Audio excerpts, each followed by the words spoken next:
जोहार झारखंड।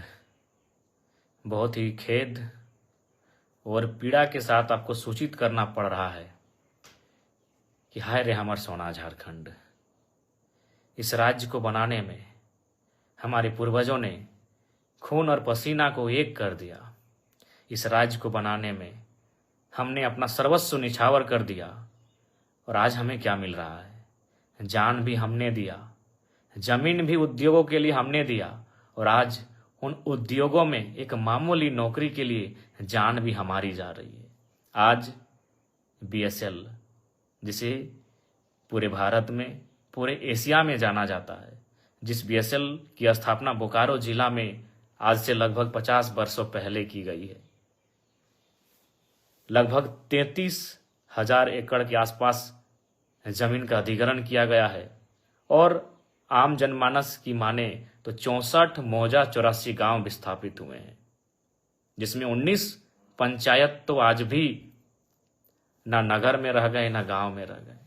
आज अप्रेंटिस के जो अभ्यर्थी हैं वो धरने पर बैठे थे नियोजन की मांग को लेकर, लेकिन उनका धरने में बैठना गांधी के देश में मानो अपराध हो गया। हम इस देश को लोकतांत्रिक देश के रूप में जानते हैं, मानते हैं और है भी। यह देश गांधी का देश कहा जाता है, जहां लोग अनशन धरना के माध्यम से अपनी मांग को शासन प्रशासन तक पहुंचाती है।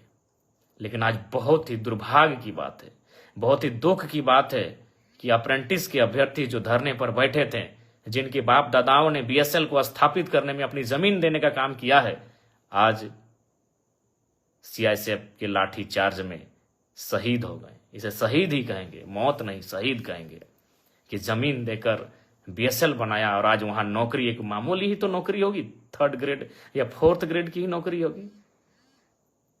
आज सीएसएफ के भी कर्मियों ने, सीएसएफ के जवानों ने क्रूरता की हद को पार कर दिया।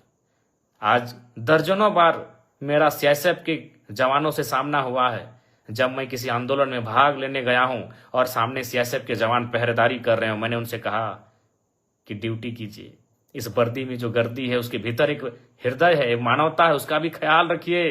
यदि लाठी चार्ज करने की नौबत आए तो पांव में लाठी चलाइए, सीधे सर पे लाठी। वो आतंकवादी नहीं थे, वो अभ्यर्थी हैं, अप्रेंटिस के अभ्यर्थी हैं।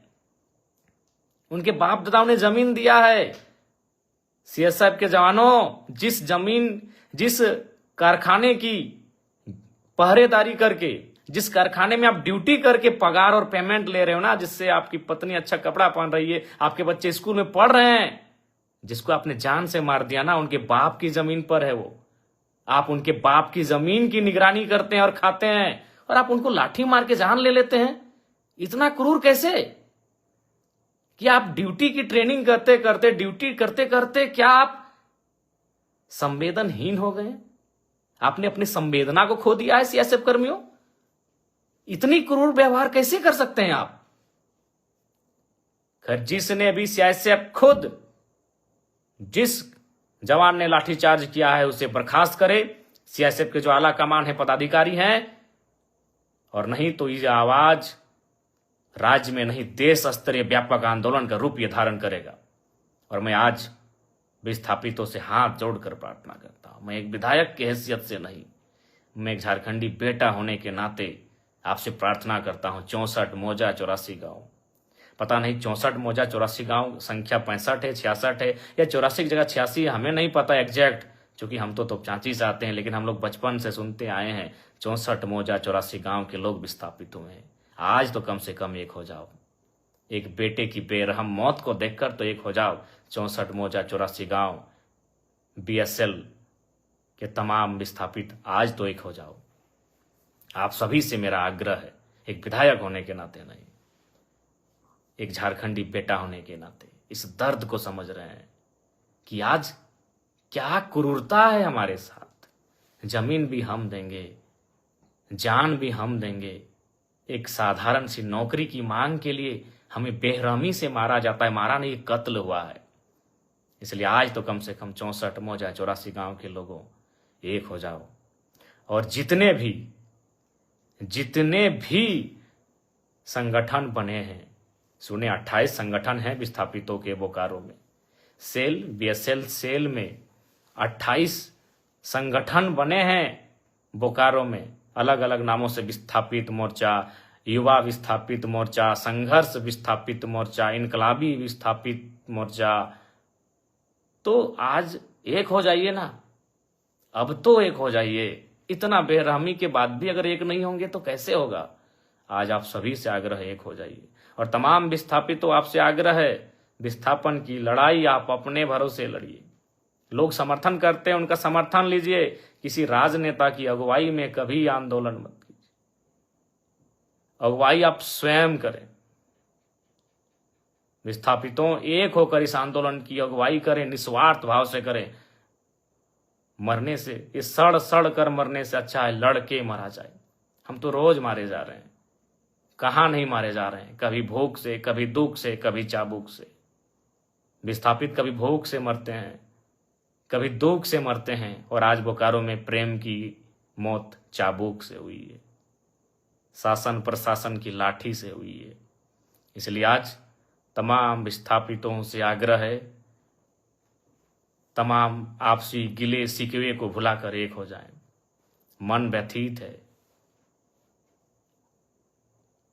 लड़ने के लिए हमेशा तत्पर हैं, लेकिन बस यही है कि हम एकजुट अगर हो जाते हैं, पक्ष विपक्ष राजनीति को भुलाकर आज सामाजिक तौर पे,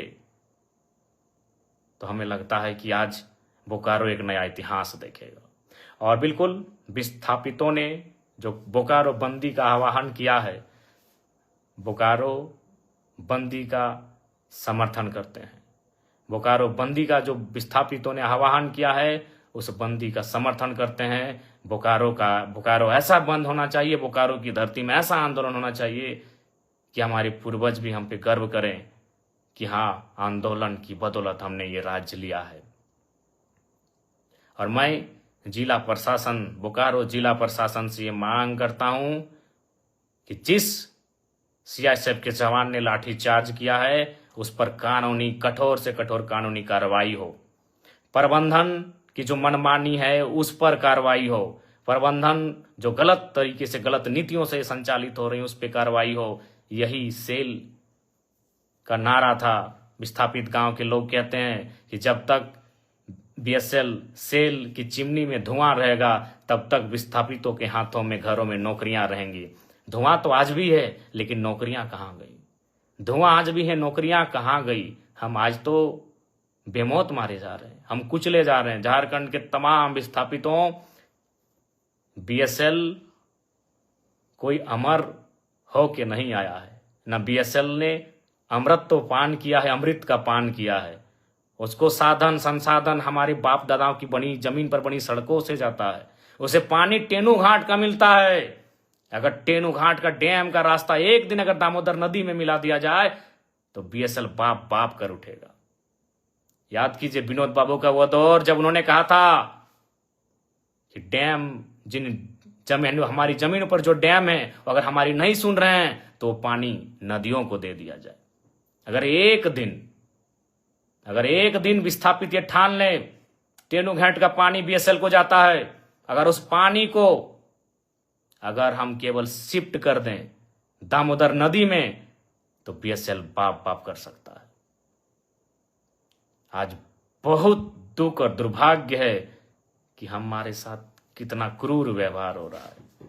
और ये क्रूर व्यवहार किसान, कामगार, आदिवासी, मूलवासियों के साथ ही होता आया है।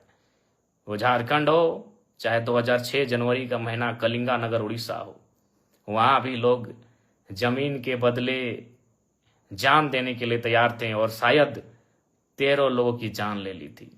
आज भी उनकी मृत शरीर को, हाथों को, पांव के पंजों को, हाथ के पंजों को संभाल के रखा गया है। जी हाँ, आप बार बार श्वेता जी का नाम ले रहे हैं, मैं उस पर भी कहूंगा, और मैं श्वेता मैडम को एक पत्र भी लिखूंगा। मैं कानूनी कार्रवाई के लिए तो एसपी महोदय को लिखूंगा ही, उनके समर्थकों पर, लेकिन श्वेता मैडम को भी लिखूंगा कि श्वेता मैडम, अगर ढूलू महतो कल पहुंच जाए माननीय सांसद, तो क्या आपके समर्थक उनका बोर्ड उखाड़ेंगे? बोकारो के पूर्व विधायक अगर बिरंची नारायण जी अगर वहां पहुंच जाएं तो क्या आपके समर्थक उनका वोट उखाड़ेंगे? क्योंकि बोकारो जिला से हमारे योगेंद्र प्रसाद मंत्री जी आते हैं। कल को अगर विस्थापितों के समर्थन में योगेंद्र प्रसाद मंत्री जी पहुंच जाएं तो श्वेता मैडम, क्या आपके समर्थक और आप उनका वोट उखाड़ेंगे? क्या कल को रघुवर दास जी चूंकि गिरिडीह आए थे, हो सके कल बोकारो अगर आ जाए पूर्व मुख्यमंत्री रघुवर दास जी, क्या आपके समर्थक उनका वोट, उनकी गाड़ी का नंबर प्लेट उखाड़ेंगे? अरे आपने तो हद कर दिया। और आप क्या बयान दे रही है इंटरव्यू में कि कुछ दिनों पहले, अरे आप जब विधायक बनी है ना मैडम, तब से आप में ये तेवर है। जब हम विधायक नहीं बने थे ना, उससे पहले से हम विस्थापितों की आवाज बनते आए हैं और विस्थापितों के धरने में, आंदोलन में सहभागिता देते आए हैं। क्या आप बात करती हैं मैडम? आप एक स्त्री थी इसीलिए मौन रहें, आप एक नारी थी इसलिए मौन रहें। बाकी आपको स्वयं मालूम है आपने आज क्या कृत्य किया। हमने ना आपको कुछ बोला था, हम तो, मेरी गाड़ी वहां खड़ी हुई थी, हम तो केवल आपके, हमारी गाड़ी गई थी ना, हमको तो मालूम भी नहीं आप एक महिला हो के विधायक हो के इस प्रकार आई। पहले तो विरोध किया, हमने आपसे पूछा कि मैडम क्या बात है, क्या बात है, आपने पहला लाइन यही कहा कि मेरा विधानसभा है, आप कैसे आ सकते? हद है भाई। कल को मैं पूछ रहा हूं, बोकारो के ही मंत्री योगेंद्र प्रसाद, अगर कल को योगेंद्र प्रसाद आ गए उस धरने में, उस बंदी में, या फिर बीजीएच अगर पीड़ित परिजनों से मिलने के लिए, या फिर उस गेट में जहां विस्थापित धरने पर बैठे हैं, तो क्या विधायक मैडम आप योगेंद्र प्रसाद जी का विरोध कर पाएंगी? या कल को ढूलू महतो चूंकि सांसद हैं, अगर ढूलू महतो जी पहुंच गए, क्या आपके समर्थकों में, आप में वो कुव्वत है कि आप उनका नंबर प्लेट उखाड़ देंगे? बड़ा दुर्भाग्य लगा मैडम, बड़ा दुर्भाग्य। आप क्या बयान दे रही हैं कि कोई माहौल खराब करे? तो मैं देखता हूं अगर कल को ढूलू महतो जी जाते हैं, बिरंची नारायण जी जाते हैं, तब आप क्या बोलते हैं। देखिए, मैं आपको स्पष्ट कहना चाहूंगा, सबको नहीं पच रहा है कि जयराम महतो किसी आंदोलन में आए, क्योंकि अगर वो आएगा तो सट्टी की बात होगा। और बाकी कहना नहीं चाहिए मैडम, लेकिन जब आपने हद पार किया है तो मैं सुनी सुनी खबर आपको सुना दूं। सुने आपके घर में आपके रिश्तेदार कहिए या आपके खास कहिए, उनको ठिका मिलता है बीएसएल में। तो ये दोहरी राजनीति मत कीजिए विधायक मैडम। अभी आप दुख जता रहे हैं और आपके ही लोग वहां ठिका लेते हैं। तो असली बात तो जनता को मालूम है कि आपको तकलीफ जयराम महतो के जाने से तकलीफ क्यों हुई, क्योंकि आपको मालूम है कि जयराम महतो आएगा तो दूध का दूध और पानी का पानी बात होगा। ये किससे छुपा है? चलिए, नाम लेने में अचरज का है। सुने आपके पति महोदय को वहां ठिका मिलता है, अभी करोड़ों का ठिका मिलता है, तो आप में मुझे देखकर आपका बौखलाना तो लाजमी है। चलिए, फिर भी बुरा नहीं मानते हैं, क्योंकि लड़ाई विस्थापितों की है, लड़ाई विस्थापितों की है। बाकी हमारे समर्थक, हमारे कार्यकर्ता आपको मर्यादित रूप में उत्तर दे देंगे। आपको गांव जाना है, गांव में हमारे कार्यकर्ता, हमारे समर्थक आपको उत्तर दे देंगे, नियमता देंगे। लेकिन आपका ये जो बयान, ये भर्सन कि बोकारो मेरा है, बोकारो विधानसभा मेरा है, वही तो हम देख रहे हैं। अगर कल योगेंद्र प्रसाद, चूंकि तो गोमिया के विधायक हैं, आपके हिसाब से गोमिया के विधायक हैं, अगर वो कल चले जाते हैं माननीय योगेंद्र प्रसाद, तब आपके समर्थक उनका बोर्ड तोड़ते हैं कि नहीं तोड़ते, ये भी हम देखेंगे। ढोलू महतो जी अगर चले जाते हैं तो आपके समर्थक उनका बोर्ड तोड़ते हैं कि नहीं तोड़ते हैं, हम ये भी देखेंगे। और अगर बिरंची नारायण पूर्व विधायक बोकारो अगर जाते हैं कल विस्थापितों से मिलने या धरना स्थल पर, तो आपके समर्थक उनका बोर्ड तोड़ते हैं कि नहीं तोड़ते हैं, यह भी हम देखेंगे। यह दुर्भाग्यपूर्ण है। आपकी संकीर्ण सोच को आश्चर्य लग रहा है कि आप इतना संकीर्ण, आपकी सोच कैसे हो गई आज। खैर, सोच आपकी संकीर्ण कैसे हुई, और हम तो बिल्कुल स्पष्ट कहेंगे, झारखंड वासियों, विस्थापितों, विधायक मैडम के साथ जितने लोग पीछे खड़े थे, आप करीब से उनको चेक कर लीजिए, वो झारखंडी नहीं थे। विधायक मैडम के पीछे जितने लोग थे, जो बोर्ड हमारी गाड़ी का, चूंकि हम पीछे आ गए, हमारे समर्थक भी हमें घेर लिए थे, हमारे समर्थक नहीं, जो विस्थापित लोग थे धरने की, दादा आप मत जाइए उधर, उसी बीच उन्होंने हमारी गाड़ी को तोड़ फोड़ करना शुरू किया। और हमने पहले ही कह दिया था कि उनको जो करना है करे, वो नारी हैं, हम कुछ नहीं बोलेंगे। बल्कि हमने आपको प्यार से बुलाया कि मैडम बात क्या है, क्यों यह व्यवहार आप कर रही हैं। तो ये बहुत ही दुर्भाग्य की बात है, आपका जो ये व्यवहार रहा, ये बहुत ही दुर्भाग्य की बात है। लेकिन फिर भी हम उस पर चर्चा नहीं करेंगे, क्योंकि यहां सवाल विस्थापितों के साथ न्याय का है। बाकी आपको हम एक पत्र लिख रहे हैं, उस पत्र का आशा करते हैं आप उत्तर देंगे। पुनः विस्थापितों आपसे यही कहेंगे कि आप अब तो एकजुट हो जाइए, आप एकजुट हो जाइए। कब तक अलग अलग बैनर में, कब तक अलग अलग नामों से, युवा विस्थापित मोर्चा, क्रांति विस्थापित मोर्चा, उलगुलान विस्थापित मोर्चा, किसान विस्थापित मोर्चा, कब तक? अभी समय है, एकजुट हो जाइए। और आप सभी से आग्रह है, और फिर कहेंगे, हम तमाम विस्थापितों से आह्वान करेंगे, कल बोकारो का जोरदार बंद किया जाए। मैं तमाम विस्थापितों से आह्वान करूंगा, तमाम विस्थापितों से अनुरोध करूंगा, कल बोकारो जोरदार बंद होना चाहिए। जोरदार बोकारो बंद का हम लोग समर्थन करते हैं, और बिल्कुल समर्थन ही नहीं करते हैं, एक कोने में हम भी खड़ा रहेंगे, एक विस्थापित का बेटा बनकर, एक विस्थापित का भाई, एक विस्थापित का सहयोगी बनकर एक कोने में मोर्चा संभाल के हम भी खड़ा रहेंगे। एक नेता की हैसियत से नहीं, एक विधायक की हैसियत से नहीं, एक झारखंडी की हैसियत से हम भी एक कोने में, जहां आप बंद करेंगे वहां हम एक कोने में खड़ा रहेंगे। कल चूंकि हमारा गिरिडीह में उपायुक्त से पूर्व का एक कार्यक्रम है, उपायुक्त और 6 के 6 विधायकों के साथ आधा घंटा का बैठक है, उस बैठक को समाप्त करके हम निस्संदेह बोकारो की धरती में आएंगे। तब तक हमारे जितने भी समर्थक हैं, हमारे जितने भी चाहने वाले हैं, हमारे जितने भी कार्यकर्ता हैं, उन सभी से मेरा आग्रह होगा, बोकारो बंद का जोरदार समर्थन करेंगे, विस्थापितों की आवाज को बुलंद करेंगे। और प्रेम महतो जिनकी बेरहमी से हत्या हुई, इस हत्या नहीं, ये शहादत कहें, उन्होंने विस्थापितों के लिए शहादत देने का कार्य किया है। आज बस आग्रह यही है कि इस बार एकजुट हो जाइए। और छोड़िए विधायक मैडम, सबको मालूम है उनको हमारे नाम से क्यों चिड़चिड़ा हुई, हमारे नाम से उनको क्यों तकलीफ हुई, किसी से छुपा नहीं है। क्योंकि हम तो वही पूछ रहे हैं ना भाई, हम दूसरा क्षेत्र का विधायक थे। अरे मैडम, हम जेल कैंप पार्टी के केंद्र अध्यक्ष हैं, 40,000 वोट हमें भी मिला है बोकारो विधानसभा से, इस बात को भूलिए मत। और हम देख रहे हैं ना, कल जा रहे हैं, मंत्री महोदय सुनने जा रहे हैं, योगेंद्र प्रसाद जी, डुलू महतो जी जाएंगे, देखते हैं आप विरोध करते हैं कि नहीं, देखते हैं भैया, हम भी देखते हैं। बाकी पुनः कहेंगे, 64 मौजा 84 गांव, एकजुट हो जाइए।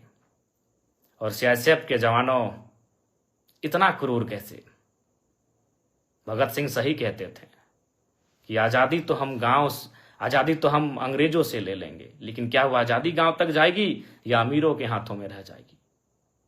बिल्कुल अमीरों के हाथों में आजादी है। आज भी उद्योग घरानों के हाथों में आजादी है, उनके इशारे पर पुलिस काम करती है, उनके इशारे पर प्रशासन काम करती है। और मैं झारखंड पुलिस से भी आग्रह करूंगा कि ये आपका क्षेत्र था, झारखंड पुलिस से भी मैं आग्रह करूंगा कि आप सुरक्षा दें, विस्थापितों के आंदोलनकारियों को सुरक्षा दें, विस्थापितों की आवाज को सुरक्षा दें। मैं माफ कीजिएगा, मैं बोकारो उपायुक्त मैडम से भी कहना चाहूंगा, जो लोग दोषी हैं उन पर कार्रवाई की प्रक्रिया को फौरन आरंभ करें। विस्थापितों की आवाज बुलंद हो, विस्थापितों को न्याय मिले, विस्थापित एकजुट हो, मैं यही चाहता हूं। जय झारखंड, जोहार झारखंड।